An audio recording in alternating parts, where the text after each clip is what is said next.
To our town meeting of Ocean Ridge.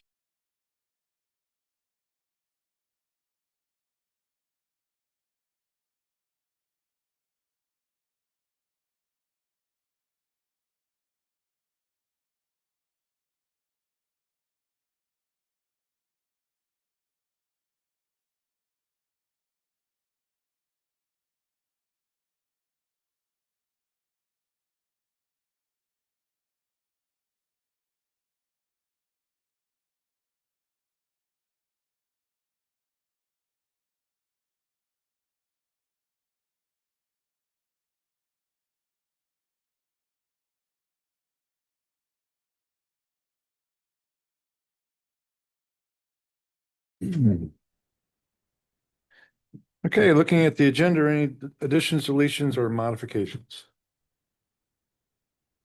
Hearing none, is there a motion? So moved. Second? Second. Motion is second. All those in favor signify by signaling aye. Aye. Motion carries. Okay, presentation and proclamations. Kelly? I believe we have a presentation regarding the Phase 4 water main replacement. Yes, Mr. Mayor, we'll go ahead and call up, as long as it's okay with you, gentlemen's from the Johnson Davis, our contractors for Phase 4, which is the water main replacement on the south end of town. So gentlemen, if you could introduce yourself to the commission and the mayor, that would be great. Thank you, sir. Good evening. My name is Clark Cryer with Johnson Davis. Good evening. My name is Caesar Carrillo, also with Johnson Davis. Welcome. Thank you. So basically, we're here today to just give you guys an update on how the project is progressing and how we're getting ready to start out there. I think we briefly mentioned before, it's Johnson Davis and Holt Consulting who's carrying out the design build for the water main Phase 4 south of Ocean Boulevard or Ocean Avenue, just south of Angle Drive. What we're doing is we're replacing about 2,100 feet of water main with 12-inch new water main to improve the water quality out there. And if we go to the next slide, this is just basically a recap of the project. It shows the area where we're working and the couple of phases that we're proposing out there. Next slide, please. This is 90% draft of the plans, just kind of showing the water main on the east side of the road, a couple of crossings for hydrants, water services, etc. Next. Yeah, so I briefly touched on the 2,100 feet of water main. All the services for the consumers within the area will be replaced. We're working with the DOT for permitting, Boynton Beach. The work will be done in 3 to 4 stages for the MOT, the maintenance of traffic.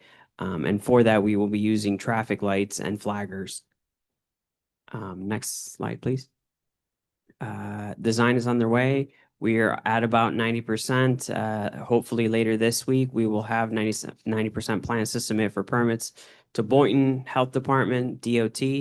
And if permits are obtained within the timelines that we expect, we think we'll be out there early to mid-March starting construction. And that's our brief presentation there. If anybody has any questions. Brief is the word. That's, Mr. Mayor, I asked him to keep it to 5 slides or less, as you That's know, great. like 5 slides. And I said, this would be an opportunity to have a conversation with the board if they wanted to just give any updates. But right now, everything seems to be going as scheduled. We moved, I would say, back a little bit. For me, it's about 3 weeks beyond where I thought we'd be starting. And some of that is because as they worked with the survey that they received, they found some of the as-built weren't as they were finding. They couldn't find exactly what was on the survey. So you spent, what, 3 weeks potholing and? Yeah, we spent some time out there potholing, even as late as last week. I think we've got all the information and we're presenting it to the engineer. He's eager to get the plans finished up so we can get them in for permitting, and then hopefully we're there within the timeline that we're thinking. That's great.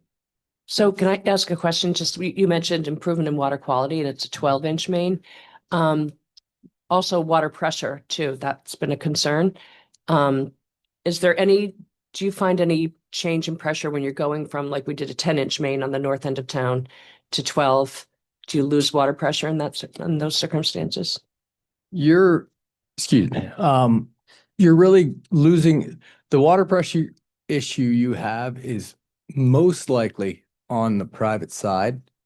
Generally speaking, if you've got a 10-inch main or a 12-inch main with the number of people drawing, it's calculated so that this new main, you will have substantially better pressure because the old main has calcified. I'm thinking of the hydrant specifically. not Oh, my house. absolutely. And every hydrant installed does a fire flow test. Okay, So it has to meet a standard. Otherwise, it's bagged and tagged and placed out of use, and okay, they call us to replace them. okay. All right, But- thank you. Thank you. Absolutely. And just to let you guys know, one of the benefits of being able to work with Holtz directly, it allows us to go out there and pothole beforehand. So we're not running into these issues as we construct. We're not looking at a set of plans and saying square peg, round hole, bang. We actually have the ability to go out there and say, is this really here where it is? Is this really here where it is? So that we can verify and make sure that the plans that are designed, we can construct, and it just moves the process along, eliminates change orders, and So what you're saying, it flows. yes, comparatively speaking. See, the way I look at it is if you put the engineer and the contractor on the same team, Mm-hmm. they can't point fingers. Right. So, I like it.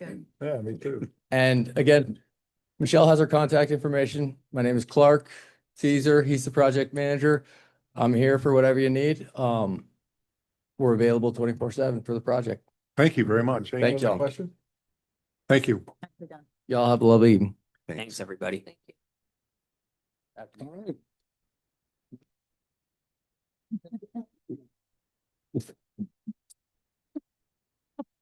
All right, moving on to Preferred Tips Award. Ceremonial presentation memorialize a $5,000 grant for safety initiatives from Preferred Governmental Insurance Trust.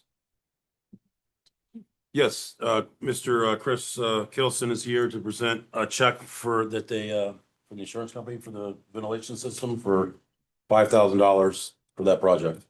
Oh, wow. It's a wonderful thing. Why don't we have the mayor join you down and we can get a photo if it's okay with you all? Yes. No, don't do that.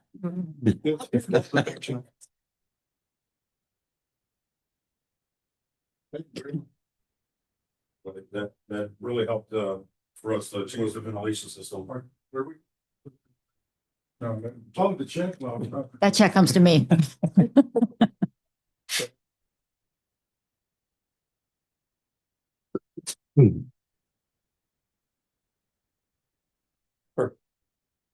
Thank you. Thank you. Appreciate it. Thank you. Really appreciate it. Chris, did you want to say a few words? Perhaps you don't realize some of the things that Preferred offers. This is one of the benefits every policy period. The town is eligible for a reimbursement up to $5,000 for anything that's safety related. So the chief was very creative and we discussed the project to enhance their, was it your ventilation system for the gun range, right? Correct. Yeah, so that's to reduce or eliminate exposure to the, I guess, the bullets, right? Some of the bullets. And again, your town manager and I have been working together for a few years, but I've been assigned to the town for approximately 15 years. So I finally made it. Hi, everybody. Well, I take the opportunity to thank Chris. So when I first came here, we sat down and sat with staff, a group of us actually, and we walked through all of the options that the insurance company Preferred provides for us as far as additional training, free training, and additional opportunities for scholarships, if you will, like this. And so because you took that time, it made it a lot easier for staff to be able to understand and for us to move forward with, having this kind of relationship. So we appreciate the You're relationship. quite Thank you. welcome. Thank you. Thanks very much. Hopefully we see you every year. Thank you. Yes. Thank you, Chief. All right. Move on to the announcements. Kelly? The meeting scheduled for the next month is as follows. The regular town commission meeting will be on Monday, March 2nd at 6 p.m. The code enforcement hearing for Tuesday, February 3rd has been canceled. The planning and zoning board meeting will be on Tuesday, February 17th at 9 a.m. and all meetings are held in the commission chambers at Town Hall. Town Hall will be closed on Monday, February 16th in observance of the President's Day holiday. And any resident who wishes to sign up to receive important town notifications and news through Civic Ready should sign up on the town's website or call Town Hall for assistance. All right, thank you. Public comment. Come on, I know there's somebody out there who needs to say something. Yeah, Terry, where is Terry? Yeah. Terry. Too cold. It's too cold. Hello, my name's Carol Bessler. I'm at 5906 Old Ocean, and I promise that this will be the last time this year I'll be giving our gala pitch because it's happening next month on March the 4th from 5 to 7 at the O Resort. Those of you who were there last year know that it was a wonderful event. We'll also be having a silent auction again this year. And as a reminder to our residents, I just want to remind you of some of the things that our funds were used for in this only fundraising effort we have every year. Those of you who have pets have seen the water station out there. That's something that Starbright did. We also did the EMT training for the police officers and helped to outfit the police cars, the drone, the cameras, which I know the police chief will agree has helped with crime in the town. We've put the cameras on the bridges, the lighted crosswalks, of which we're going to do more. I talked to the police chief already about Starbright installing more lighted crosswalks. The trailer that we purchased for the 4x4 to go on the beach. All of this helped to make our community a better place and, quite frankly, not raise our taxes because this is all being donated to the town of Ocean Ridge. We've done fun activities in town. The meditation seems to be a big hit. Residents really like that. We've had estate planning, and who could forget the very popular and ever popular bingo games. Tonight, I've brought with me tickets, QR codes, if anybody would like to continue to purchase tickets. And anyone who would like to purchase a ticket but cannot attend the event, we donate all of those tickets to our ever-deserving police force. Thank you very much. Thank you.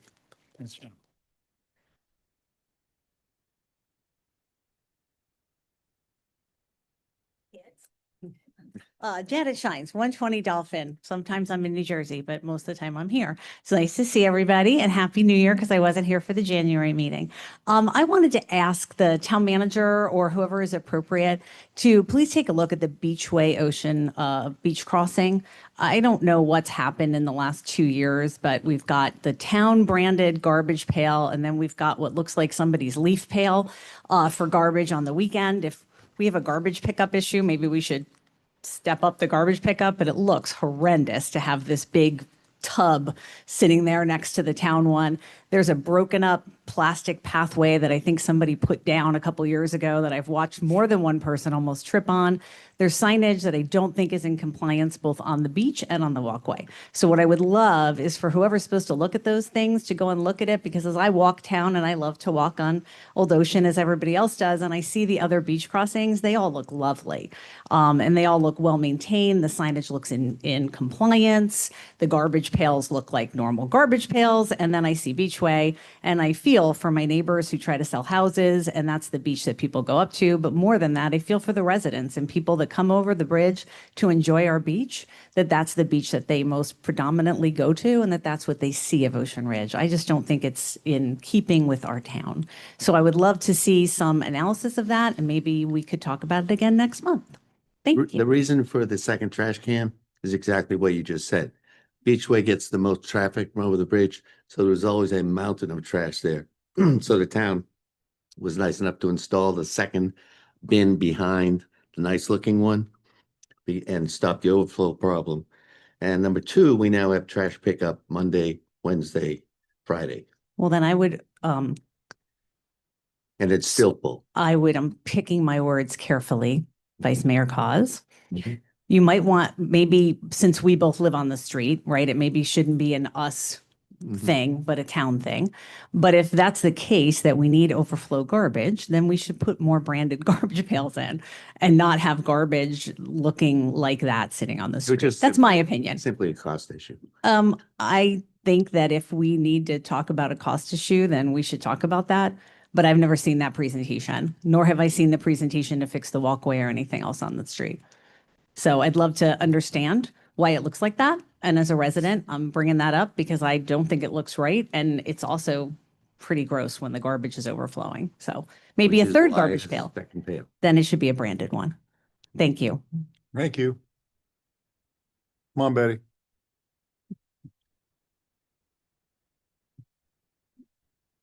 Last month I was stunned into silence, but I want people to know that everybody in this town works to try and keep it a small, friendly town. And a lot of residents, including our mayor and Ken Khalil, have had a lot to do with keeping this town open with where children can go back and forth on paths and things. And then I want to address the inlet. We had a contract and they have extended the inlet 3 times since we had that contract. Did they come back to us and change it? Because the idea was that they would pump regularly and the sand would go over the inlet and onto the south side. They've extended it and the pumping so that anyone that is a sailor or has one of those things that runs on a motor knows that if you pump the sand out that far, it's going to wash back into the inlet. Did they ever come to us and say we would like to make the inlet bigger? We have And not received. because that's what's building the sand up on the Nalapan side and stealing our sand, which I said some time ago. And I just would like to bring that question up again. Well, they did do that, Betty. What? Long ago, wasn't it? 12 years ago? There was Yeah, well, we did the inlet widening thing through all the different cities. So Wasn't Jerry Taylor was mayor of Boynton Beach?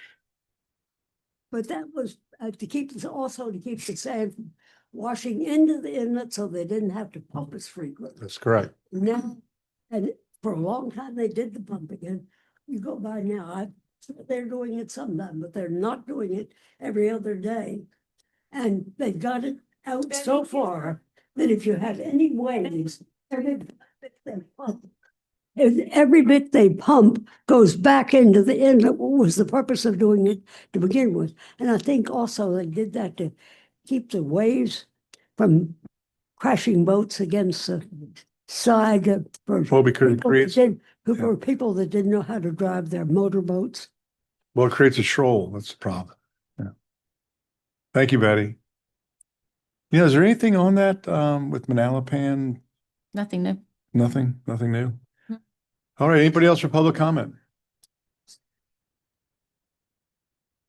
I know we had the contract about the amount of sand that's out in front of the inlet. There's actually a stick in the sand, and when it gets to a certain point. Yeah. All right, great. This is how I learn everything too. On the Coastal Star.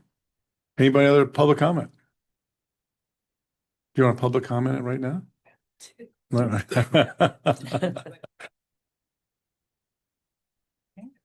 You can't? Oh, I'm sorry.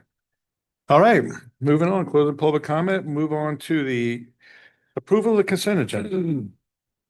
Is there a motion? I move to accept the consent agenda as written. Second. Motion is second. Any other discussion?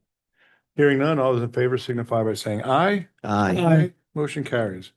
All right, regular agenda items, communication services tax review, non-ad valorem revenue option. Yes, sir.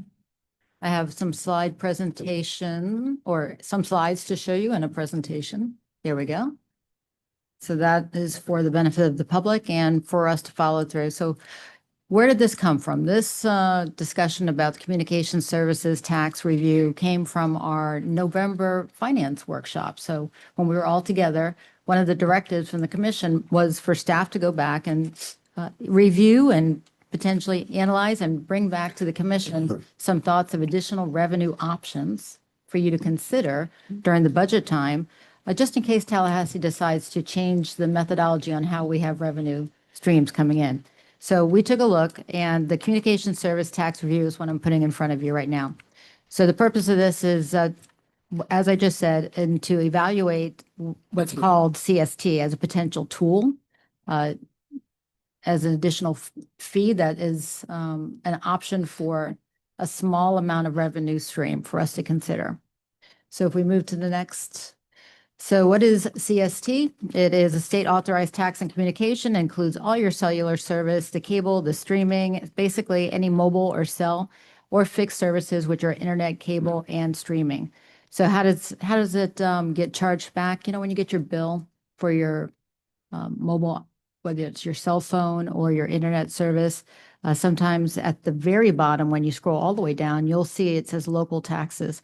So the way they do it is they, based on your physical service location for your fixed services, meaning your internet and your cable that's in the home itself, and based on the address that the customer uses for their wireless mobile, that specific state collects the monies from the vendor, the service provider, and then funnels it down to the municipalities. So for us in the state of Florida, it's Department of Revenue, and they will stream that money to the different municipalities based on the current adopted revenue tax percentage. So we can go to next screen. So current versus maximum rate. At this point, our town has accepted and adopted, and it's way back, a 2% cost. Basically, 2% of their total bill would come to the local municipality. And the potential maximum rate is 5.22%. Most cities and towns in the state of Florida have adopted that maximum rate at 5.22%. Some have gone above, but going above are those towns, anything that's over that, those towns adapted that way, way back, and they're grandfathered in. Somewhere along the way, they gave that ceiling of 5.22%. So right now we bring in, for our current budget year, we're projected at $41,809. But if we had it at the 5.22 rate, we'd be bringing in our maximum rate of $109,324. So for this particular year, it would give an additional $67,500. Next slide. Doesn't seem like a lot, but it does make a difference. Every little bit is making a difference. So here's some peer benchmarking I provided for you. And as you can see, Ocean Ridge is at 2%. The next lowest is our neighbor Manalapan. They're at 1.6. And Gulfstream is at 5.22. And again, the majority, Briny Breezes is also at 5.22. And the majority of Florida's around the same. So the easy thing to talk about here is that it, potentially keeps us from having to do any millage rates increases, at least for year one. It creates a stable recurring revenue, and it's already paid by users, and it's not dependent on people owning homes or if they're homesteaded or if they're not homesteaded. We looked at some, go ahead and change it. We looked at some other options, but they really don't apply to us. So permit fee updates, I'm not prepared at this time to change the fees for the building department. And as you know, that operates like an enterprise system for us. And so we have to spend what we bring in within building. So that's not really an option.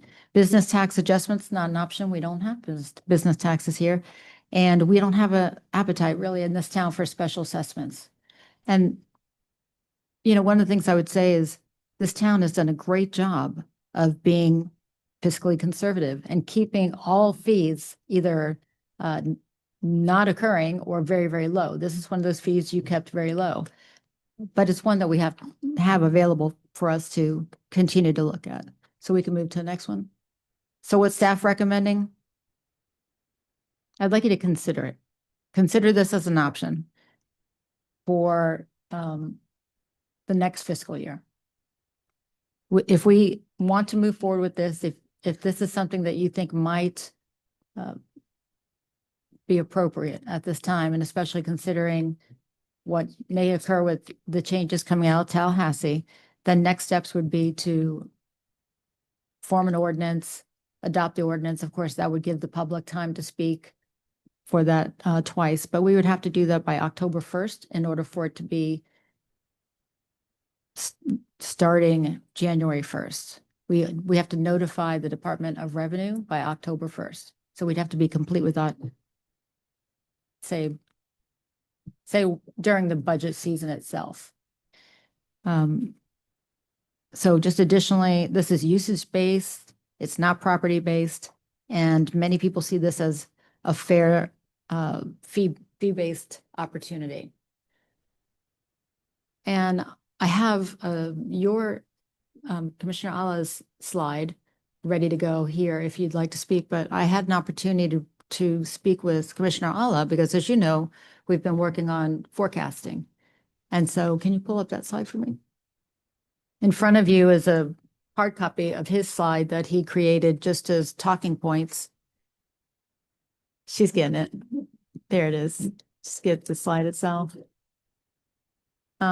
Before I let him jump in there, what I would say is this CST adopting this January 1st could be an opportunity for us to remain net neutral, at least for the first year if Tallahassee makes the recommended changes at this point. So I appreciate, I want to just kind of turn it over to you, Commissioner, if you can Sure. go ahead and speak about the work you did. Well, with all the talk of the possible legislation happening in Tallahassee, the town manager and I were just talking about, geez, that sounds big. Is it bigger than a red box? You know, we just wanted to get a sense of what the numbers looked like.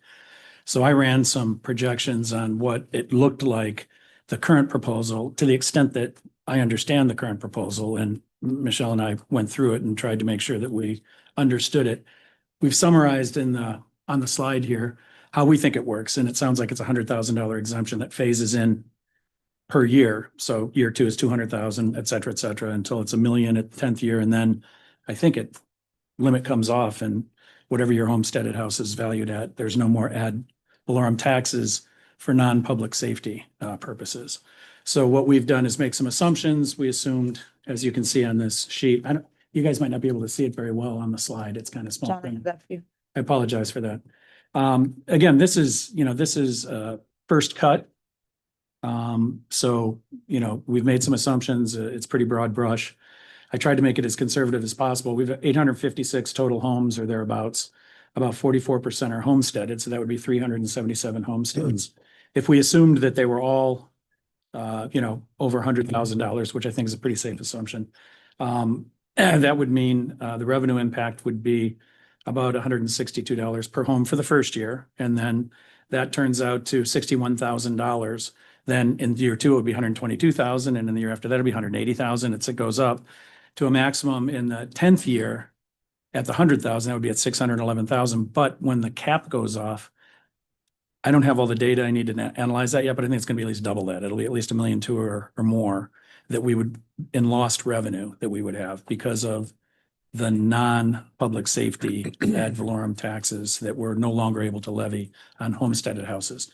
This does not assume that there's an increase in the number of homes that become homesteaded, which could also happen. If this law passes, maybe people will be more motivated to become homesteaded. Who knows? But what we wanted to understand is, first of all, is this like catastrophic in year 1 or 2? Is it something we can manage? And as you can see, in the first year, it's really not that bad, but it escalates up. And it gets to the point where in later years, it's a pretty significant and meaningful reduction in taxes. So we either have to find some things to do like communication services or fee-based, or we're going to have to start reducing the services that we provide to our residents, which would have to be a subject of conversation amongst all of us and the residents. But we wanted to get a sense for what's coming down the pike if this law passes, or if this, legislation passes. So this first cut, I would say for the first year or 2, probably manageable, particularly if we do some things like, if you look at it in the context of this, it makes me kind of look more favorably towards something like a communication services tax, especially when you look at the fact that, why should somebody that's in Gulfstream pay why should our people pay less for a cell phone than somebody in Gulfstream does? It's kind of, everybody's charging 5.22 pretty much, except for Manalapan.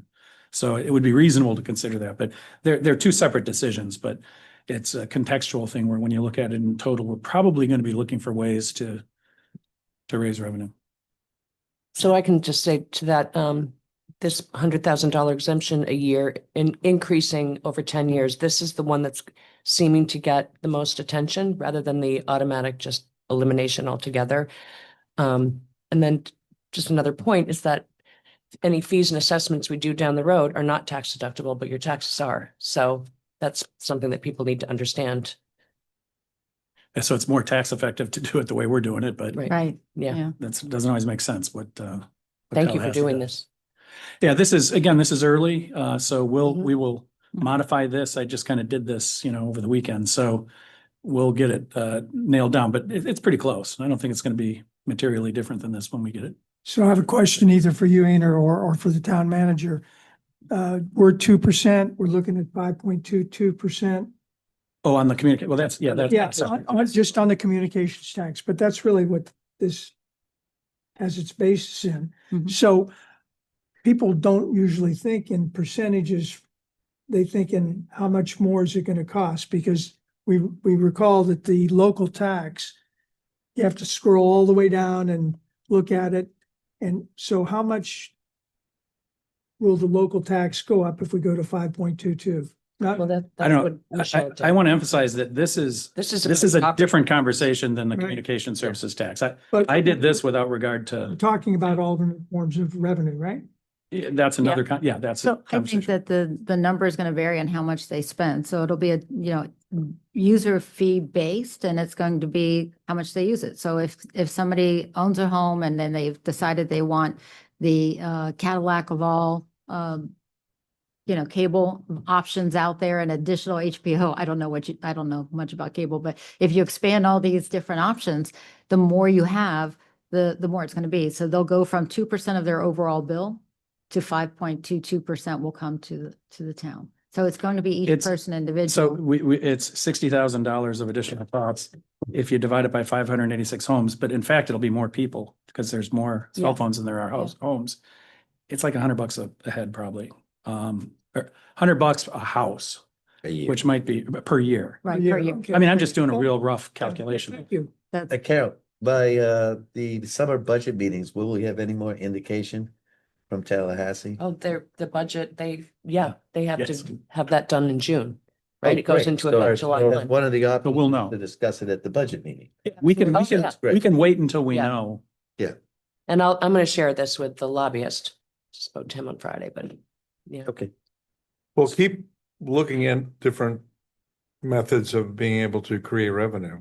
yeah, But until there's a decision by the legislature, just so, in my opinion, I'm not raising the tax just because somebody else is 5.2 and we're 2. I'm not gonna Yeah. do that just to Unless create we more need, revenue. unless we need to, for sure. Because we absolutely Every will. little fleet in Manalapan.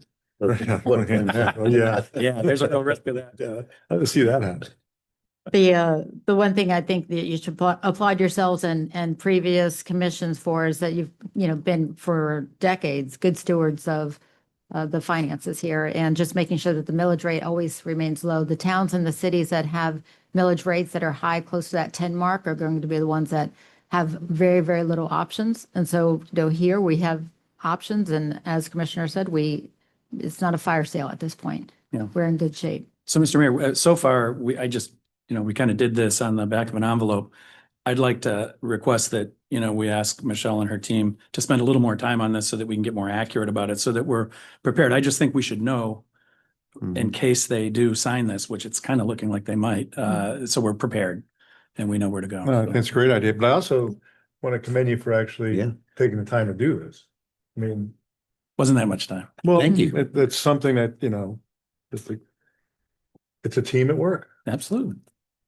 And Commissioner Cassidy for keeping up with the details, because sometimes she calls me and gives me the heads up before anything comes from Florida League of Cities to the manager. So she is on the ball with that as well. So thank you for that. That's great. So do we need an So, acclamation or something to move forward? So we need a motion? No, just a consent. from the- Yeah, I just needed to know, I promised you I would bring it back. And so we wanted to make sure we brought it back, and we can keep that as part of the discussion into June and July. By the time they find out, we still will have time. If we want to move in that direction and have an ordinance, we have plenty of time. We just need to do it before September 30th. Yeah, I believe it's all general consensus. Absolutely. Okay, Part of the very budget good. discussion. Thank you so much. Christie, is that all Okay. right? All right.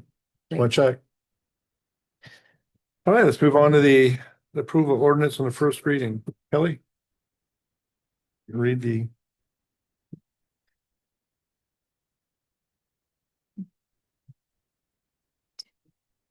All right. This one is actually a Chrissy one, but I can go ahead and read the ordinance for you. It's all about the trees, right? Yes. So approval of ordinance on first reading, ordinance 2026-01, an ordinance of the town of Ocean Ridge, Florida, amending its code of ordinances at chapter 66, environmental regulations, article 4, landscaping, division 3, trees, section 66-151, tree permits to clarify the requirements for a tree permit when planting a new tree, and amending section 66-152, duty to trim coconut trees to require appropriate trimming of coconut trees at all times and provide for codification, severability, conflicts, and an effective date. So, Mr. Mayor, this ordinance started out really to just address the coconut tree trimming requirement. As you know, section 66-152 currently requires everybody in town to trim their coconut trees on or about July 1st in order to be prepared for a hurricane season. And that's how it's currently drafted. So historically, what the town would do is as we were approaching July 1st, they would send out warning notices. And then eventually, if someone didn't trim their coconut trees by July 1st, take them to code enforcement. So it became an enforcement issue. But my understanding, because it was done before I started representing the town, was that it was because there was some concerns about low-hanging coconut trees during storms and creating property damage or personal injury.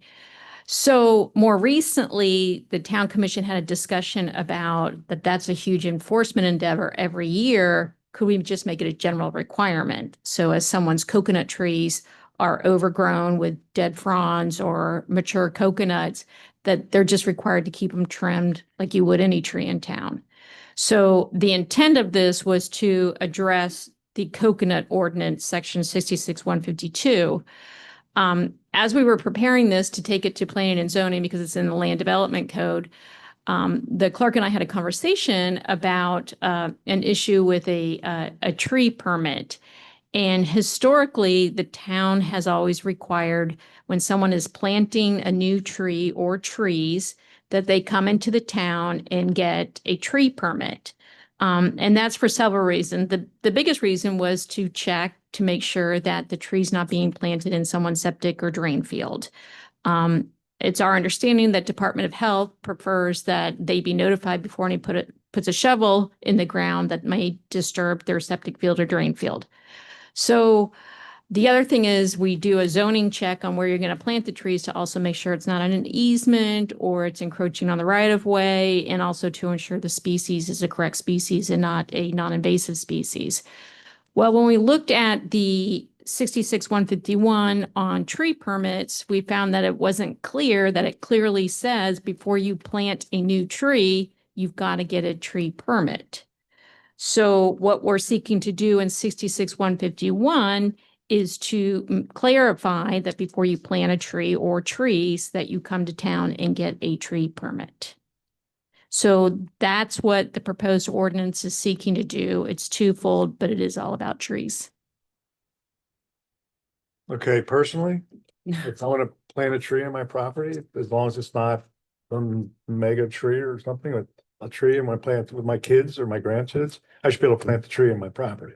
Yeah. And if I'm stupid enough to plant it into the Your drain septic field, field. well, that's all my, That's that's on Your me. problem.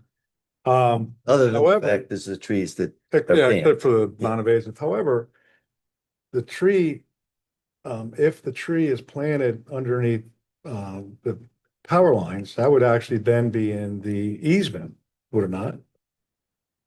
Most of the time, all the power lines go over the easement of the road, because the easement usually is 10 foot from the road back onto your property. It So could be. So if I was gonna redo this, I would do it to where I would not require a permit to plant a tree on my property. However, I would require a permit if the tree was a certain size on my property, because if you put too big of a tree on your property, it may end up taking over your neighbor. If you plant way close to the property line, it's gonna go over your neighbor's property, and then it could be a detriment to your neighbor. So. So you want to put a This- size? Here on 66-151 tree permits, it actually says exemption, tree removal, replacement, additions, conditions and exemptions. It says exemption, trees on single-family residential property. Any tree with a girth circumference of less than 20 inches is measured at the base of the tree between 9 to 12 inches off the ground, except historic or specimen trees as defined herein on a lot with a single-family dwelling within any land use district is exempt from this land development code. So would not say we're exempt from pulling a permit?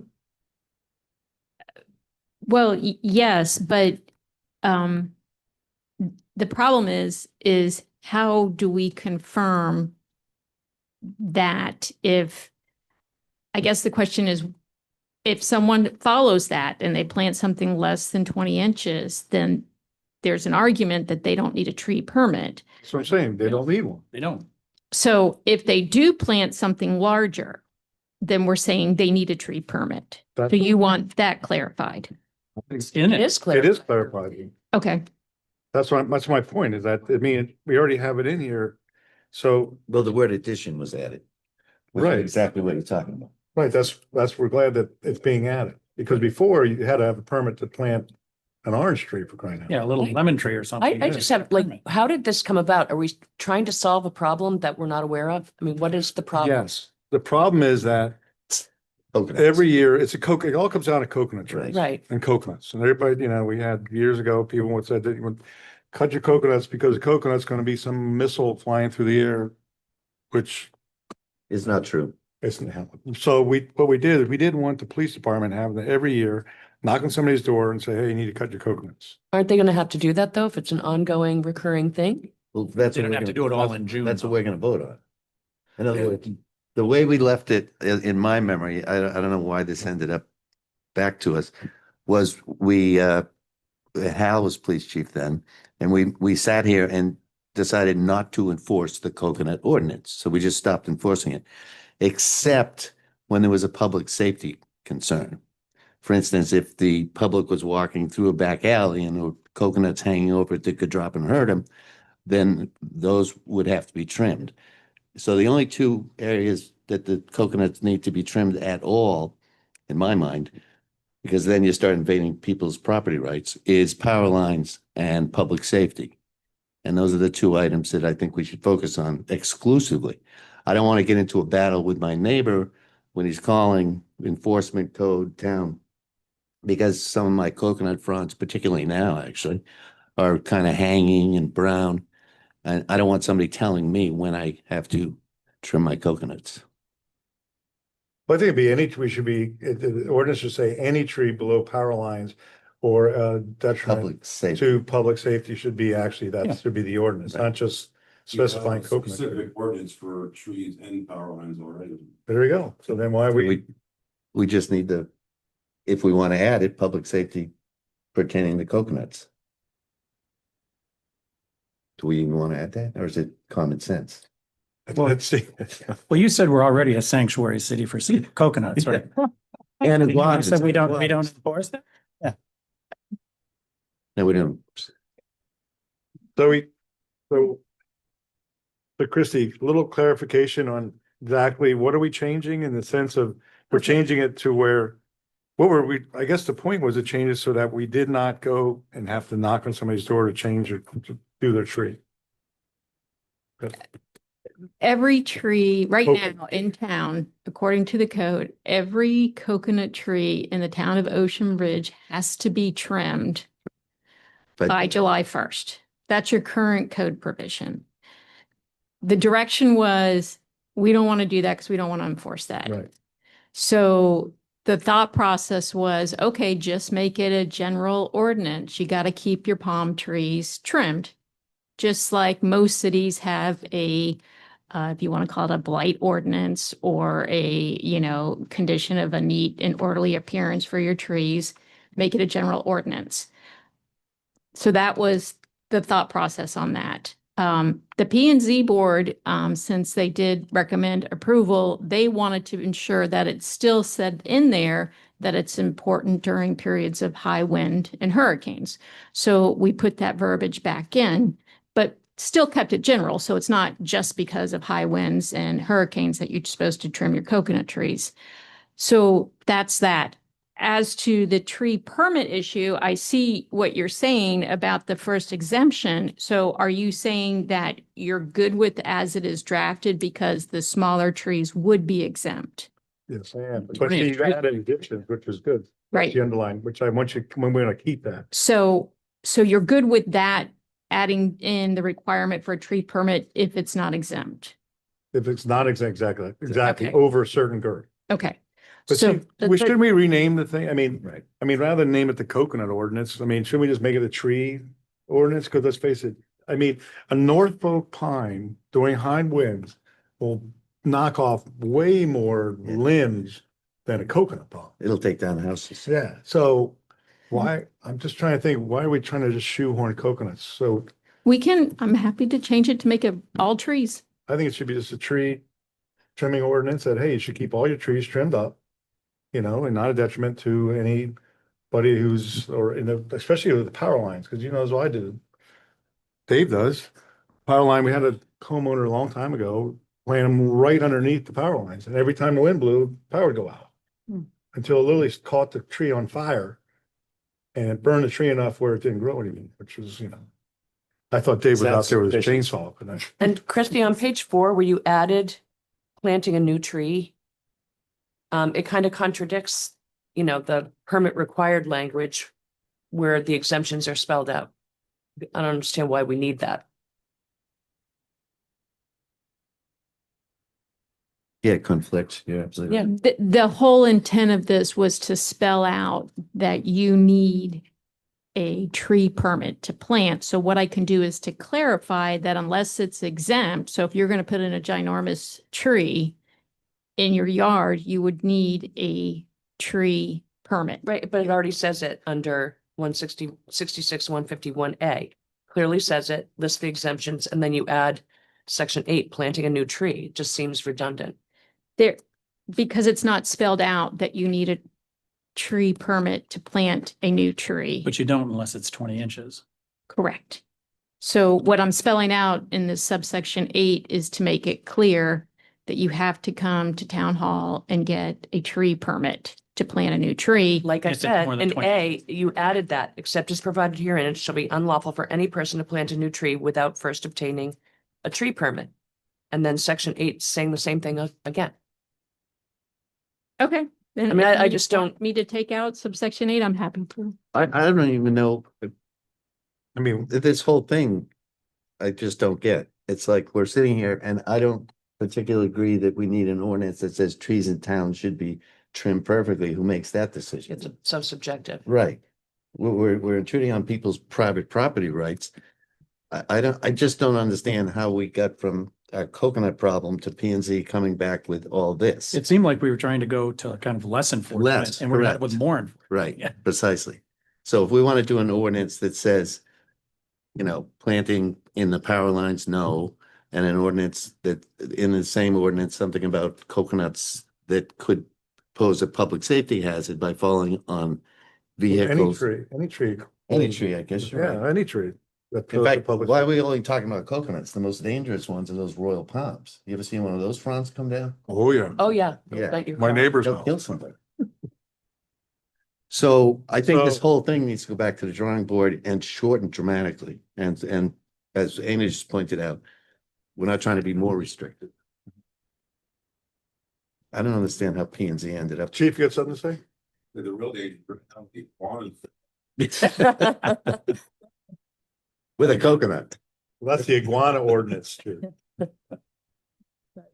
So Chrissy, you just want to do you have any kind of idea of what we're talking about here? I think the whole thing should, the whole thing should stop. Clear direction.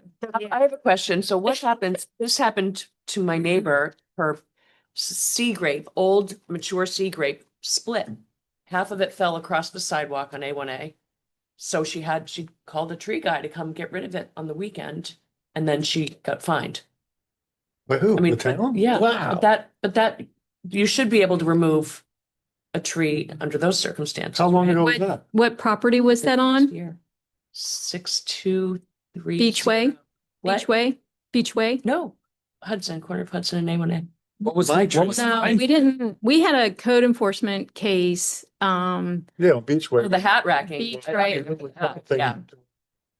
Unless we can establish a hat racking, they won't go through code enforcement. Okay, Um, maybe I'm mistaken. I thought she said she got reprimanded for removing. She got fined $5,000. No, no. No, I'm not talking about, no, No, that I was know the who you're one talking where- That was on Dolphin. Well, she deserved it. Actually, Janet. didn't deserve it. Yeah. Yeah, she And got, Stella. got that thing down, so it died. So we're moving on. Yeah. All right, Okay. moving on. So as of right now, the police chief is not going to enforce July 1. Unless it's in his mind a public safety. Would be the code enforcement would go out. If there's a tree that's actually affecting power lines or it's affecting something that could be a public safety hazard, they would give them a little love note saying, hey, you need to trim your tree. Can we just do something like that? All right, so you have kind of an idea of what we want? I think want a general tree ordinance. Yes, very general. Very general. unrestricted. And it's not restricting people. What do you know? Okay. Public comment. Come on. Oh, man. Oh. Let's stop talking about these trees. And I would like to know, Kelly, how many people actually have come in for a tree permit? Because as long as I lived here, everybody I knew, nobody has. So tell me, how many? Not very often on their own accord. There you go. So can we just drop this and move on? We're spending more time on this than we did on the finances. Thank you. But we gotta have something to talk about, Stella. Everything's going so well here. We gotta figure out something to talk.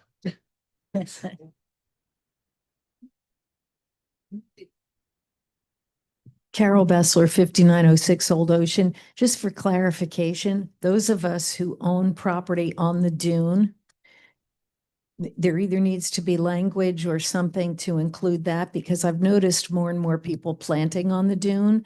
And That is actually in here. But I think the Okay. tune is a separate hold. It's in here. but those Specific. of us who actually own the property on the dune, and that's included in our survey and everything, you know, maybe you should think about that too. When Per you're, this ordinance, you can't do anything on the dune without getting a permit to plant a tree, take down a tree, et cetera. okay, well, I'm going to check out all the new sea grapes that were planted on the dune going out to the ocean that it was just too cold for me to go out there today.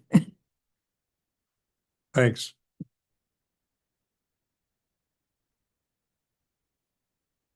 You're next, Ron.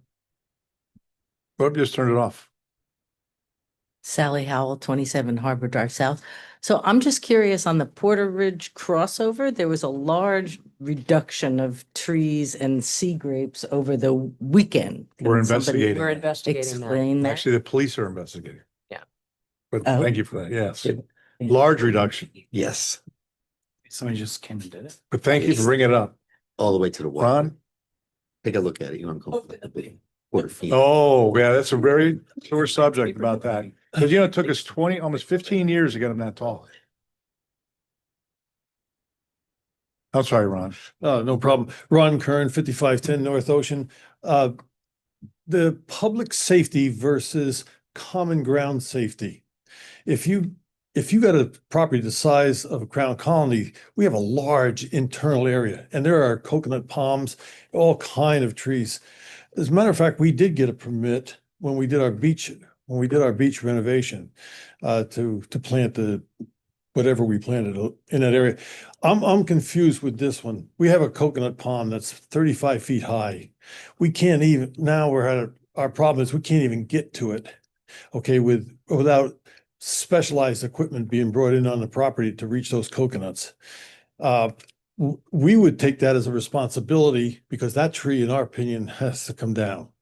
We cannot get the coconuts off of it. And I'd be more worried about you would be worried about public safety in this ordinance. I'd be worried about the safety, okay, of our constituents. So it's to me, and then if that one goes, do I need to have a permit to put a smaller palm tree or something in its spot?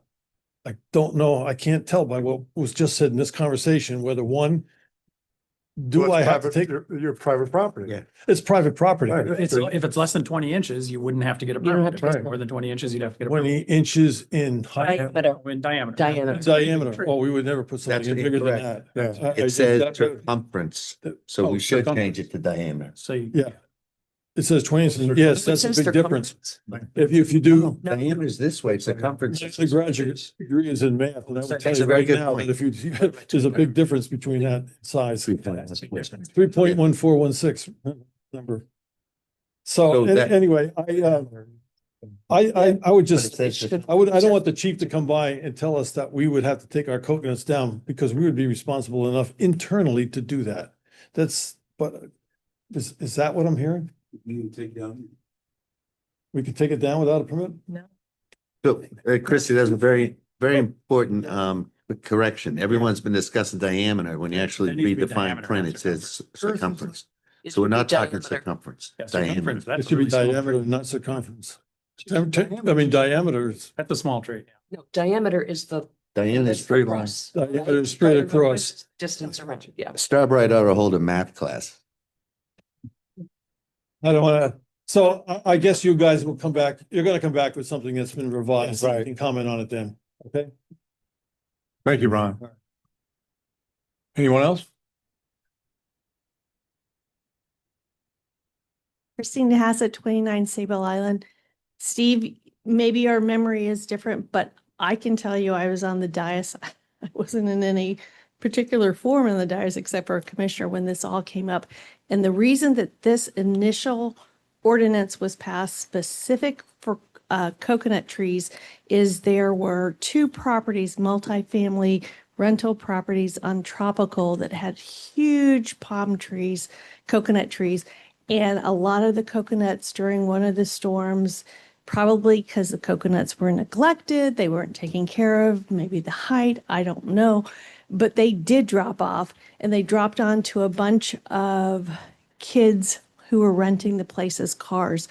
And when they came to the town to say, you know, the landlord's not helping us, he's not taking any responsibility, they had been told at that point, because we had no ordinance about trimming the coconuts off the tree, that we as a town could not help them in terms of the fact that their windshields were cracked, their tires were slashed, whatever the case may be. So that's my recollection. So it was an ordinance that probably took a small issue and made it a very sweeping, large one.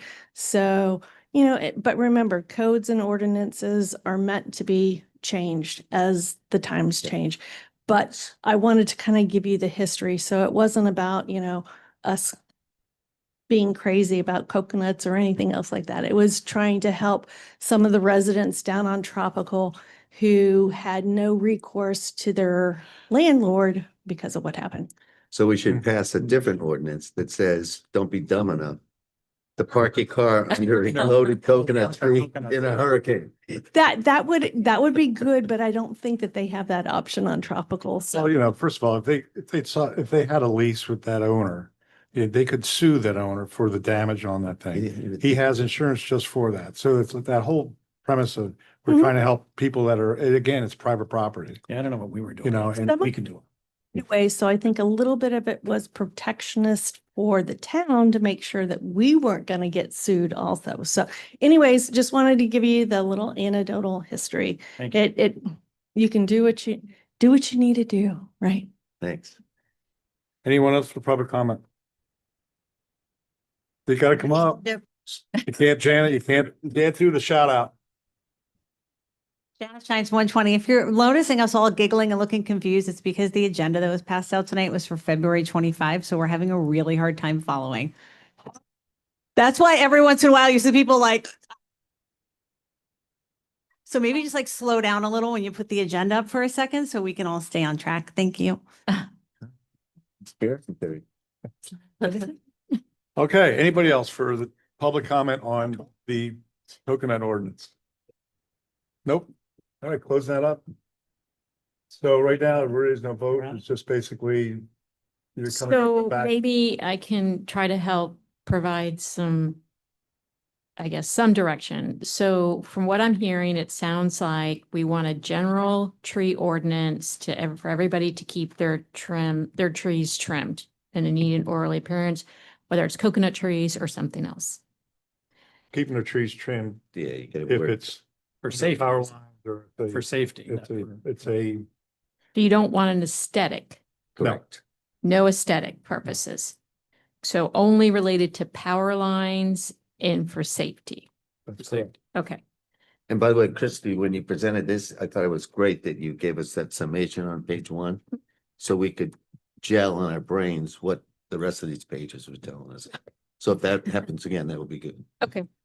And then for the tree planting permit, just to make it clear and not redundant, that if it's bigger than 20 inches in diameter. 20 inches in diameter, they have to get a tree planting permit. Correct. Does that sound a little aggressive? 20 inches? 20 inches is that long. Pretty big. Yeah. Does anybody have a rule? Well, what do you want to have? 24? I thought, no. No. A little less, maybe 20. 20 is, No, no. 20 inches is a pretty big tree. Yeah. Right. It's a foot plus, so it's like this. Yeah, but put it this way, say you had to add an idiot palm that has 3 branches, do all 3 can? Well, it's only 9 No, inches off the the ground. trunk. But it's like. Trunk 9 inches off the ground. I'm I saying think it should only be 3 big trees. inches People are come putting on. in big trees. Yeah, And what do you consider a big tree? A majol palm, a canary date. What's that, palm, foot, Also 15 best. inches? 15 inches. What else? What about 15 inches? I'm the last guy in the world to restrict things. Why don't we do this?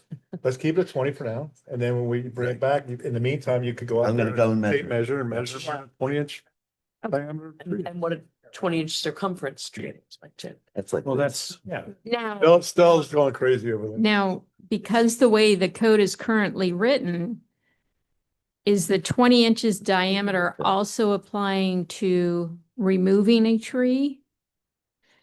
That would be great. Well, no, Because, But why would it even, the removal of the tree though, is we already have that in there. If removal of the tree has to get a permit for 20 inches. And especially if it's on the list of historic trees, but a historic tree, if it's 50 years old or more, wasn't that part of the? right, we don't normally have an issue with any historic trees in town. What we have an issue with is someone will just go in and take out a tree, right? So currently by Florida statute for single-family residents, as long as you have a certified letter from an arborist that says it's dead or dying or could cause property damage, we can't require a permit to remove a tree. But if it's not on single-family residence, or if they don't have that certified letter from the arborist, then we can require a permit to remove a tree from single-family residence. So the question I have is, if we're going to now make it 20 inches in diameter, is that also applicable to the removal of a tree? So if the tree's being removed and it's 20 inches in diameter or bigger, is that the only time you need a permit to remove the tree? Or are we going to have a more stringent requirement for the removal of a tree? I'd say you can remove it. They'd probably, well, say gumbo limbo. Gumbo limbo is most of the time they're not 20 inches diameter, Right. more like 10, maybe even smaller. So would you have it more stringent? Would you want to have it more stringent on that? I don't think so. So I think you would have it more stringent. So let's bring something back on that. Okay. When you say stringent, you mean a smaller diameter Smaller diameter Yes. on removal? on removal. And that is if, Or a number. Right. Okay. for single-family residents, that if they don't have an arborist who says, no, it's dead or dying, or it's going to damage I just want to be property. clear that if your tree is any one of these banned trees, you don't need any permit to, if it's over 20 inch or whatever number we arrive at. Okay, thank you. That gives me some clarity to move forward with. Perfect. Thank you. All right. Town manager, So all much you, for you have the that. floor. Thank you, sir. So let me share with the commission that we received an email, which I think I shared with everybody. It's a great email, and it comes from the FDEM area. And it says, we hope this email finds you well. We wanted to reach out to notify the town of Ocean Ridge that the recommended funding share we will be proceeding with for the above referenced project, which is the Hudson Ave seawall, will be federal share of $400,235. Wow. Yeah. So FEMA hasn't approved it yet, so you know, they'll keep at least one hand of fingers crossed. But the portion of the, what's called the RFI, the request for further information, is done. And so now it's on its way to FEMA. And so one of the things we talked about in November too is I had anticipated that we would know and have a contract by April. And so we are right on time. And so once we get the contract, then we can actually move forward with the design build. Great. But, you know, the rules of HMGP for that kind of grant, we cannot do anything, any planning or anything until we get the contract signed, but we're almost there. Awesome. I have one question here. Yes. There's a lot of acronyms in here that aren't totally obvious to me. If perhaps when these things are written up, maybe once, Right. say what's HMGP or Okay. HMLP, just Hurricane. once. Hurricane mitigation grant. Well, I wasn't studying that even. No, she's our, You know all that stuff. Well, just, we've been what talking. title do you want? Queen of Grants? I was trying to think of, No, I'm just trying to move things Yeah, along. exactly. Okay. Well, actually, we're gonna get comfortable because I have a lot to talk about. So that's a good thing. Okay, that's a good one. I'm trying to do a good order here. So I'm gonna go back to where I had it. Let's see. How tired am I gonna make you? I need your feedback on something since we're talking about ordinances as we were talking about earlier. And I really appreciate former Commissioner DeHasseth saying that ordinances can be meant to be changed because that is a true statement. And the turf discussion needs to happen. So artificial turf at the state level was changed July of last year. And we have been waiting as a municipality to better understand what rules are going to put in place. And those rules were supposed to be codified by DEP, Department of Environmental Protection. That hasn't happened yet, so everything's kind of in limbo. All towns, all cities are not enforcing their turf laws at this time because everybody's waiting to see the preemption that comes from Tallahassee in its final state. And so here we are in this predicament of we're one of those that are waiting. We've got a handful of very patient homeowners. I have one homeowner that happens to be in our drainage project on Harbor Drive North. And I am a personal believer that the product that would go on that, you know, that would add benefit to that project would be an artificial turf product, a very high quality one. And this happens to be right there next to the easement that we currently have. So we have an easement to get the water off of Harbor Drive North, but the two homes that are there where the easement are still going to be inundated with water that's going to go this, you know, this route. And so this one home continues to have issues with grass that doesn't grow, has a difficult time meeting the community standards for having grass. And so it matches, you know, it really is a good match in alignment with community standards.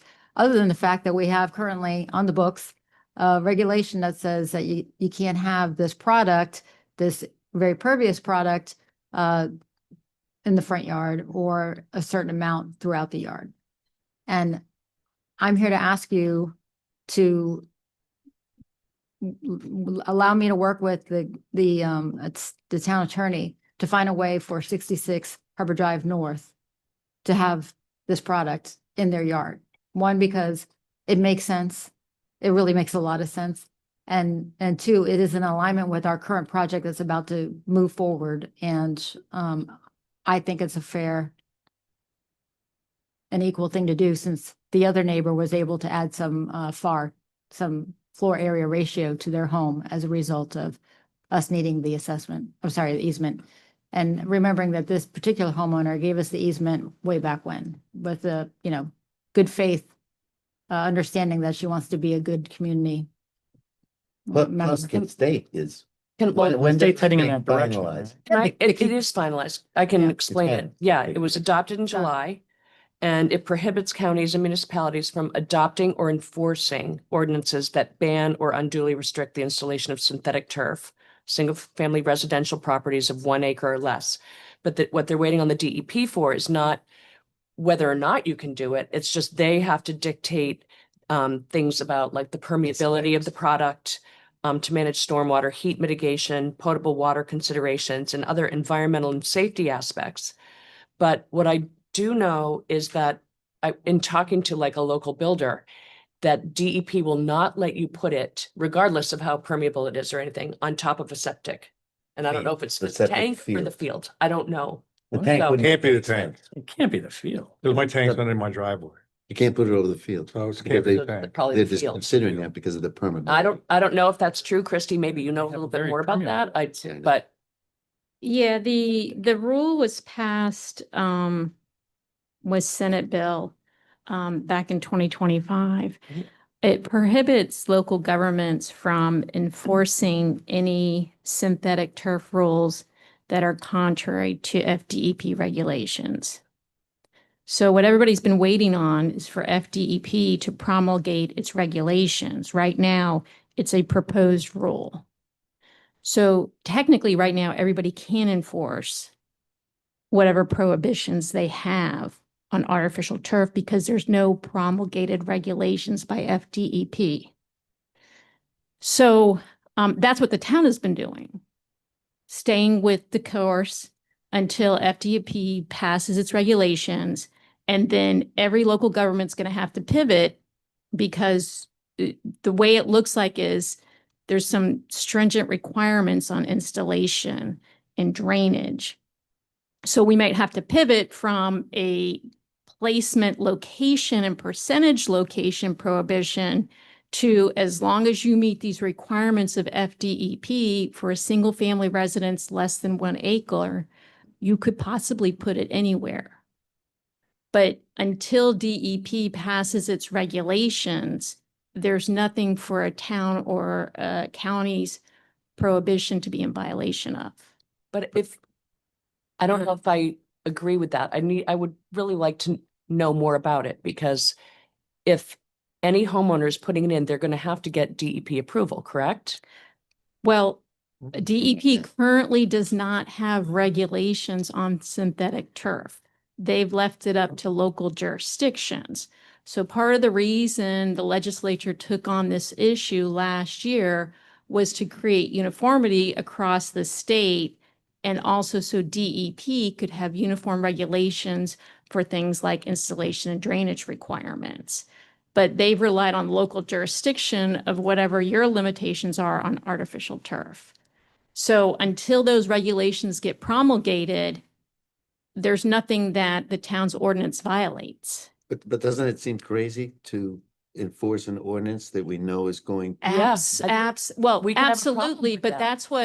that's what local government's attorney across the state said when they passed that bill, because they're like, you can't get a rule done from FDEP like that. It takes months, potentially years to go through the rulemaking process. So every local government attorney is like, there's nothing to do until FDEP passes its rules. Now, if the commission wants to say, let's do away with enforcement of artificial turf, we can come back with an ordinance that deletes artificial turf prohibition in your code. Not a problem. But couldn't we also, in this case, we've got a resident who actually played ball with the town, didn't hold out, and it seems like is acting very reasonably. I don't think we'd have to make a broad decision right now to allow turf everywhere. But this one situation, That's like selective enforcement. that's fine. We did selective enforcement with FAR. With No, we their didn't. neighbor. That was the whole point of the. I'm looking for a common sense approach. That's That- really what I'm that looking for. we absolutely did. We said, we need it. They needed, we needed an easement. We're gonna give them FAR for that. This person could have held out and we could have ended up having to do FAR for them, but they didn't.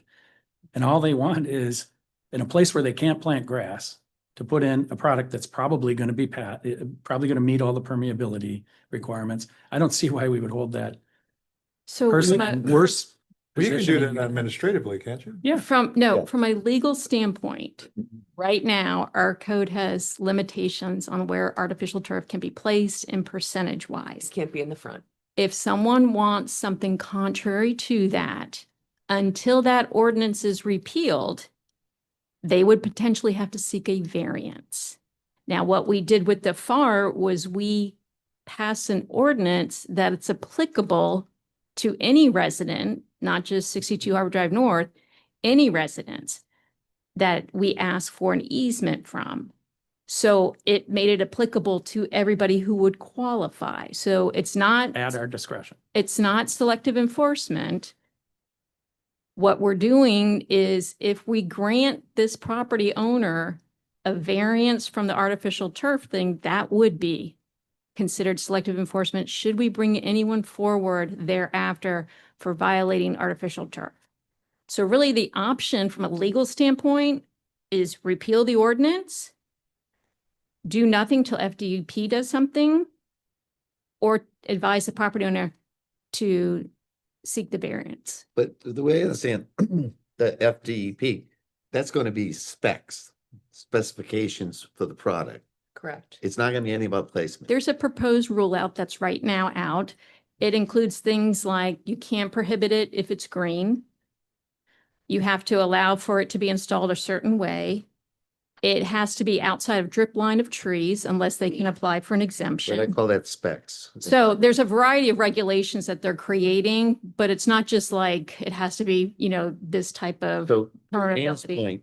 point, this person already has something in place that within the next 2 months, the state's probably going to dictate no placement issues, what kind of product it was. And perhaps the product they use will meet these standards, right? Possibly. There's the proposed rule out right now on FDEP's website. We can all read the proposed rule. And if that installation satisfies those proposed rules, then we could just simply wait and not enforce and see if that's the actual rule that gets passed, or tell them to apply for a variance, or simply repeal your artificial turf ordinance. So the sensible thing in this particular case is to just wait, correct? And as far as repealing it, I don't understand why, can you put a ordinance on hold? In abeyance. No. You can't. So we wait. And if we wanted to, we could actually start thinking about repealing the ordinance with whatever caveats we want to add to it. If this person is doing something that would fall under the proposed rule, there's some kind of rule out there right now that you can look at, right? That gives you a sense of where they're heading. If this person wanted to do something that was in accord with that, I would certainly be okay with letting them go ahead with it. And then we could give them the caveat that says, look, if they end up coming out with a rule that says what you put in doesn't meet you're taking a risk that you're gonna have to replace it with something that's more permeable or something like that. We just said that we're ignoring coconut rules for everybody in town. And now all of a sudden, this one person who's been a good citizen, who's played ball with us, we're gonna all of a sudden, we're gonna get religion on it. It seems silly to me. Yep. So the Well- consensus is to just ignore the rule for now because we already know that state legislature passed the rule. We're just waiting for the FDEP to come up with some new rule. So is that the consensus? no- Ignore it? To seek a variance for the homeowner to seek a variance on this. If we're gonna ignore the rule. If you're gonna do it in the rule, why would you do that? Right? If we allow one homeowner to go ahead, I mean, how long before the builder who was forced to rip it out in the front yard very recently comes in here making noise about it? Or someone else who's applying to do it says, well, why him and not me? Because we just ignored it today. Right. Even it sounded like reverse Like that grandfather. answer. It's at the builder's risk. If he wants to go ahead and do it, thinking he's gonna match the DEP, fine. And if it doesn't, then he has to rip No, it out. because we have an ordinance that says you can't. No, That's but what we're, Chris sa- but we're saying that in this We're not gonna situation, enforce. if they do something that doesn't ultimately end up meeting the DEP rules, they'll have to fix it. So but the all those other people that are coming in will still have to meet the DEP rules. I think our direction to people should be similar to that. Just say, the state has now preempted our ordinance, our ability to enforce our ordinance. Therefore, we're still awaiting the DEP's guidance as to what's permissible. So if you want to take a risk and put it in now, fine, but You when might have those to rip it rules come out. out, you might have to pull it out. Yeah, that's what I'm saying. That's Just what we're say that. saying. We're all saying the same thing. Okay. Yeah, I mean, because probably what they're going to put in is going to meet the rules. Would be my guess. Yes, who would be done with it? But they're taking a risk if it doesn't. So for purposes of our permit department, if someone does come in to apply for a permit to install artificial turf,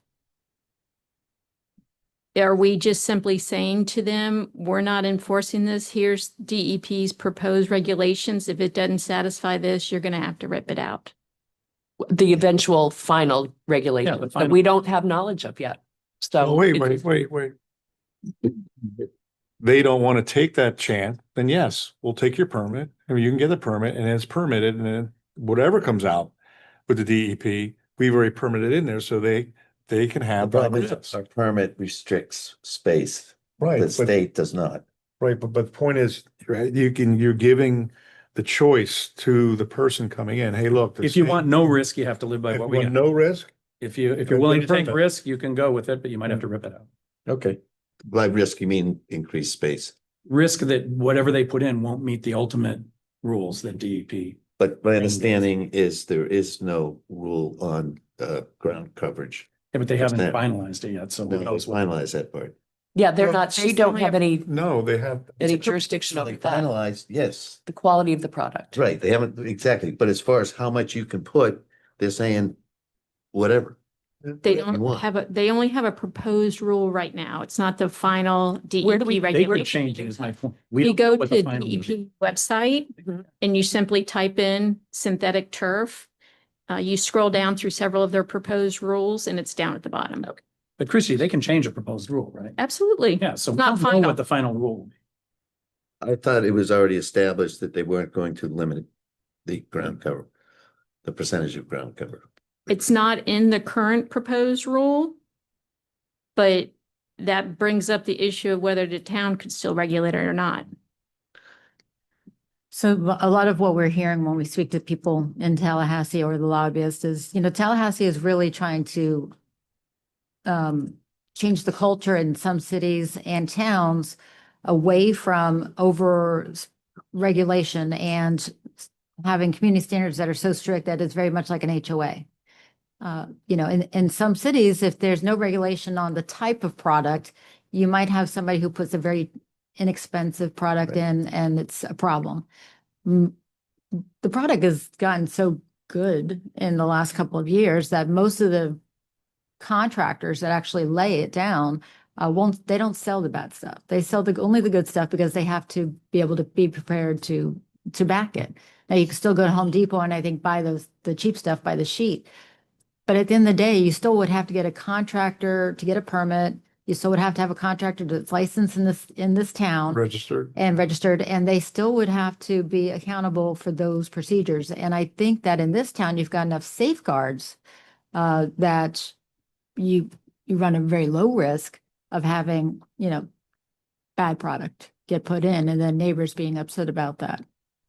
And if in our case, like where there's a drainage issue, where there's a standing water issue, if we have to consider again incentives on, easement opportunities to get water out, then we understand that maybe there's an incentive that says that if you're in this area that typically floods, then we're willing to give an incentive, which means this is an option. Maybe that's another incentive that you can add to that ordinance.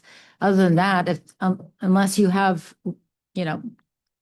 residents or people that that really are averse to the turf, it's very, very common now. But what we're saying is we're not allowing anybody to have turf that ultimately isn't approved by the DEP. The only thing we're saying is you can get out in front of it if you're pretty confident that your product is going to be okay, but it's your risk. And we're not saying that you can keep it if it turns out to be out of regulation. Who would probably stay with overrule us. Does this give you the answer to your initial question? I think as much as the tree ordinance probably did, but I can move forward with Makes headway. Clarity is not kicking the can expected. down the road a bit long. Yeah. Back to coconuts. Well, I think that I know I'm pretty adverse to that ordinance and we have anyway regarding the turf, first and foremost. I do believe though the town should have a way of knowing what somebody's going to put down though. Because you can say that somebody, usually somebody or probably and usually may not put it down. But what if that's your neighbor who puts down the Home Depot Yeah. cheap $10 a square foot stuff? You're not going to be pretty happy. So I think there should be a mechanism that the town should be able to say, even if it's a no fee no fee permit, that you have to come in and Show this us is what the it is you're product- putting in. This is the product we're going to be using and this is what we're going to be doing with it. Okay, great. Then you need a survey, color in the survey where you're going to put it. That might be in our current ordinance. Well, the cut an ordinance that you can't do in the front yard, you can only do so Right. much. That's way too restrictive. Do you, So- do you remember if we put foundation in there? And all that? I think we did put some specs. Kelly may know, I don't offhand. Permeability percentages, and we could. Yeah, but that would be part of the specs that you would bring in, what you're putting The down. product approvals with You know what I mean? So it's not the officials all look at Some, that. like, neon green. And we can check that against what's on the DEP's website Yeah. now. Okay, so right now, like, I guess the consensus is you let the homeowner know, hey, it's fine for now. And we're gonna leave it as it is, and then we're gonna, what are you gonna do with the permitting? I think you should really let the people who are running the permit, let them know, look, this is a possibility that you don't need to have a permit right now. However, if the rule comes out that your product you put down does not meet the specifications of what the Florida Department of Environmental Protection says, then you may have to change it. Yeah. Because it's not about where the placement is of it, any of that. It's all about what the product, the the product is, specifications of the product is. So that's the direction I would give to anybody coming in for that permit. I think, Mr. Mayor, one of the questions I have is because when we're issuing building permits for artificial turf, issuance of that permit says you have the right to go do this. So the only way the town could do this is that every permit someone seeks right now for artificial turf is a conditional permit. Or are you saying there's no permit requirement right now for artificial turf in the town? Right now, there would be no permit required because of what the legislation, the Florida legislation branch has done. What I would tell them though, to give them a kind of a buyer beware kind of letter. However, if the Florida Department of Environmental Protection comes in and says you need to have this particular specification, then you may have a problem. Yeah. So my recommendation would be if that's the consensus of the commission, you should just move forward with repealing your ordinance. Because what we could do is we could take the proposed rule right now and put it in place in the town code and wait to see. And if DEP changes the proposed rule, then revise the ordinance that the finalized rule is different than the proposed rule. But if you're saying right now, we're not going to require anybody to get a permit to install artificial turf, then we should just repeal the ordinance. Well, I'd hate to actually say that because I still believe that the town should have the ability to know what they're going to be putting down. Right. I agree. So I wouldn't say you don't need a permit right now, but with the legislation kind of throwing a curveball at us, how would you suggest to explain to that homeowner that comes in who actually already pulled a permit? Would you give them the same that options? Like you can pull a permit and you're guaranteed that the town will never come to see you regarding your artificial grass. However, if you don't have to do the permit because we have the permit process on hold right now because of what's happening in the legislature.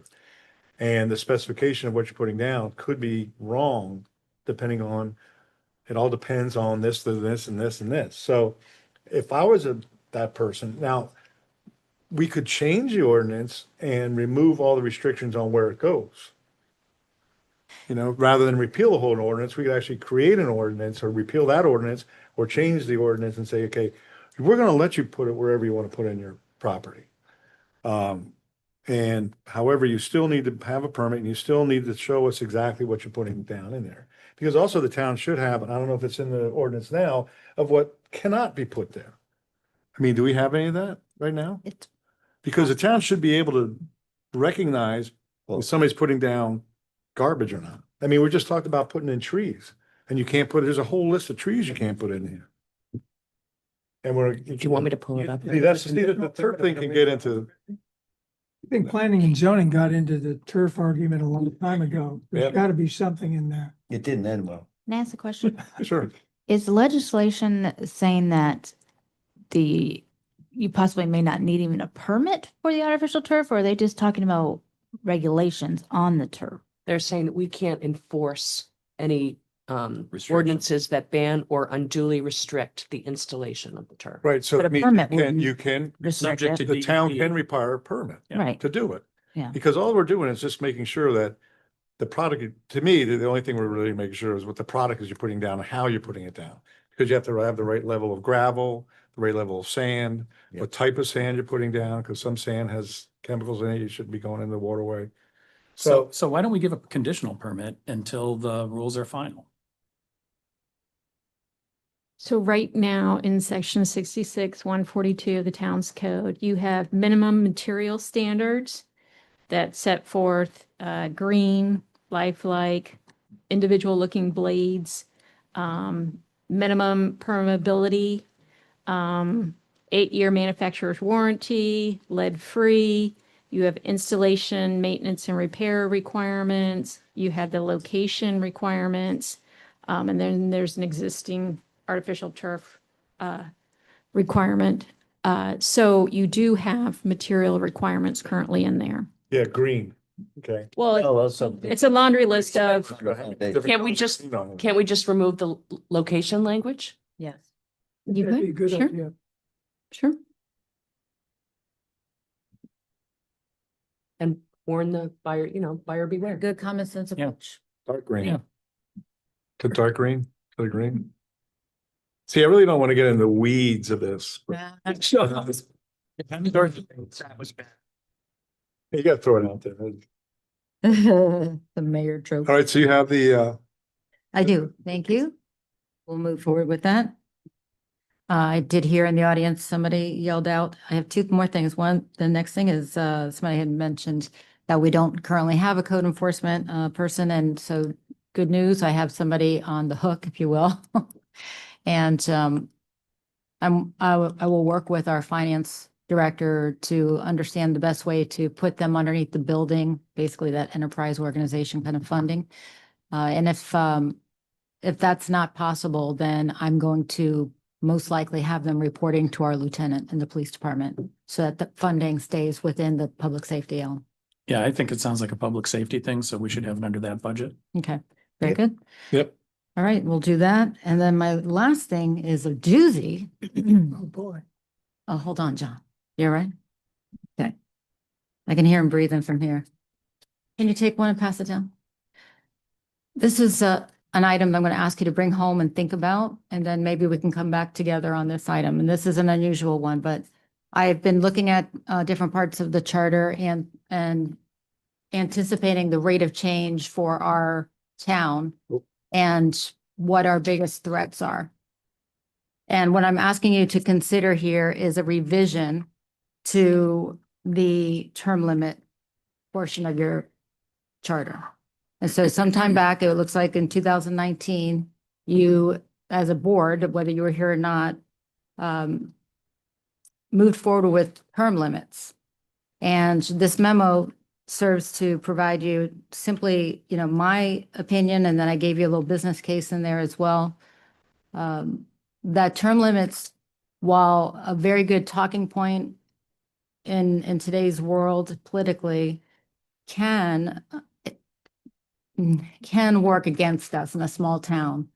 And in essence, when you change a charter, the charter itself gets changed in that particular year. So now what we're saying is that the voices of the voters in 2019 who said, yes, we believe in term limits, are the voices that are currently predominantly being heard now. And so if we had an issue where we had three of the people that are sitting up here, three of your electeds, come up at the same time, and you now have three open roles because of term limits, or because of a combination of term limits, and maybe somebody else decides they don't want to run again, then all of a sudden you might have three new candidates. And that sounds like, okay, well, you have three new candidates. But another part of your charter says that as long as you are someone who can vote in this town, then you can run for office. So there's no other qualifiers for being a great candidate. So some towns and cities make the changes that say, hey, we want you to understand our culture. We're a small town. We basically are an island. And the best way to understand, the culture and to know the town is we want you to live here for a year or 2 years, or whatever the case may be, before you can be a candidate. And some have found that has been a good change for charters. And that's in a lot of people's original charters. And yours doesn't have that. But we changed it to say that, there's term limits. And what that means now is we are in a cycle right now that we're going to move forward with a lot of projects. And this town would benefit from having a lot of institutional knowledge on this board and understanding exactly what the constituents want. And quite frankly, I've never met a group of people that know so well what the constituents want. You all are in this town. You actually walk around and speak to everybody. And I don't doubt when you tell me what you hear from someone that that's not a real thing. You are in touch. And that's the culture of this town. You all speak to each other.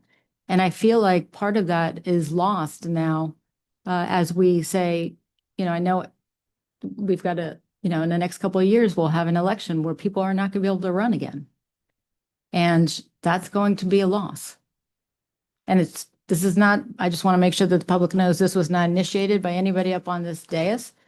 I've been an elected person. I've actually tried to get term limits passed for a board that I was on at that time. And then I was on longer. And I realized that long-term visions and long-term approaches to projects that take many years don't typically get done when there are term limits. And I can tell you, in Port St. Lucie, getting the bridge to crosstown bridge built was a 30-year project, and it took a lot of commitment. And there's a business case in here from a county as well. Long-term projects take long-term commitments and just strong knowledge. So think about it, read through the memo. Totally a policy decision. That would have to be approved by the voters, right? It would be. It would have to be something that you all would just, check with your constituents and see, is this something that you would like to see again in front of you? And if you find that it's not something that's, anybody has an appetite for, then it's not something to discuss. But consider it. And if you wanted to move in that direction, the earliest that could even happen, it looks like wouldn't be till March of next year. But it is something that I wanted to make sure we brought ahead of time. So with changes from Tallahassee on funding, revenue streams, changes to public safety all around us, changes to the building that's happening fast and quick here. There's so many things going on, and you really need to have, your fingers on the pulse of what's happening in your community and what people want. That's my thought. I wanted to share that with you. Thank you. Don't hate me. I just believe that that's truly worth talking about. And I think that's it for me. And thank you for your patience. I try not to speak to this long, but I appreciate it for tonight. Thanks, Michelle. Christie? I do not have a report. Thank you. Thank you. Chief? Yes, sir. My report's in your packet. If there's any questions, I'll answer them. They're still active. 412 stops for the month of December, 6 arrests. How many? 412? 412. They gave out 239 citations and 250 warnings and 1 felony arrest and 5 misdemeanor arrests. Wow. Were you so used to every month you having, some big thing to tell us? Is kind of a Well, no, I do have one other thing. There you go. There you yeah. go. We knew we had it in them. Commissioner Cassidy is aware of this. There's a senator that is trying to consolidate 911 centers in the state of Florida, where they would essentially eliminate our 911 center, and every 39 municipalities in this county would have to operate out of one 911 center, which would probably be the sheriff's office, which is a very bad idea. And the Chiefs Association and myself are currently fighting this and objected to this. I know the lobbyist has helped us too with this. And I spoke to him on Friday, and he's making tremendous headway, Right. getting people to listen. And he appreciated your letter too. Yeah, I wrote a letter and then the Chiefs Association just sent out this today. They're sending it to all the senators that from the Criminal Justice Commission and the Law Enforcement Planning Council, what's on both a member, they sent out a letter on behalf of both of those that they strongly object to this consolidation. What's the logic of taking it further away from? need? mean, Well, I think it comes from a remote area where they may not have staffing and there's a lapse of service and they weren't getting heat. I guess the I history think of it. it really originated with, as a result of the Parkland shooting. And there was, some missed communication or lack of communication between different, county, town, cities. So that's what spawned the whole thing, basically. And I heard Yeah. it was from remote areas not having the capability to interact, but I know here you guys have invested a lot, just with the purchase of our radios, which operate off of cellular now. We can talk anywhere. We can communicate a lot better with other agencies. We're right now entertaining a new CAT RMS system, which will increase our ability to communicate with, with other agencies and interact with the systems. So we're investing in it, and we have a fully staffed dispatch center right now, and you lose that personal feel. I mean, if a resident called in, they'd be sent to a center, and then they would have to dispatch. You'd have no front office there anymore. So I'm assuming the commission wants to keep dispatch. So what can we do to help you in this? Yeah, what can we do? If you can write a letter to the senator, objection to any of the senators. I can give you a list of the senators. I mean, I know that we're fighting at the Chiefs Association, but Carolyn, can you get us a list of the lobby? Yeah. From the lobbyist as to where we should communicate, and maybe we can draft a letter for us to. Maybe we can do it as a joint council. Yeah, Yeah. commission. Well, Right. yeah, have them tell us whether it's better to get 5 letters or 1 letter from the 5 of us. I don't know which actually bears better fruit, but I would prefer to see if it's okay for me to say 5 individual letters. Doing anything like a resolution that where it comes from one could upset the wrong person in Tallahassee and then interrupt any business we might have or requests we might have in Tallahassee, especially funding requests. But individual letters, that's just the elected official sharing their opinion. Okay, so send that up to us. Yeah. So one more thing, Chief, yes, sir. didn't you get elected to a new position with the Chiefs Association? Yeah, we announced that last month. Yeah, I was Yeah. sworn in as the vice president for the Palm Beach County Chiefs Association. Congratulations. Thank you. But I just got one thing for the chief. Spring break is commencing, I think, the 3rd week in Feb. So, February? yeah, February? yeah, Carolina, believe it or not, Chapel Hill. I mean, no one's been at the beach for the last 4 days. Yeah, it's been a little chilly. But just so you're aware, we can find out when UNC Chapel Hill starts, but it was February last year when it started showing, I think towards the end of February. Can I ask a question about the walk-ins handled by dispatch? Do those include people going for a dog cookie? I don't know if the dog. It's a lot of people. If the dog cookie visitor is in that stat or not, I'll have to find out. I can let you know. I'm just But curious. I know, I mean, that's a daily occurrence. The residents come in to say hi and they get a dog treat for their dog. Dog cookie That's just Guilty. one Yes. good aspect, but I mean, they're your 911, your life, handling your 911 calls as well. All right, well, any other questions for the chief? Nope. Thank you, chief. I see the fire chief is not here, so I included his stats in your packet. I did. All right, thank you, chief.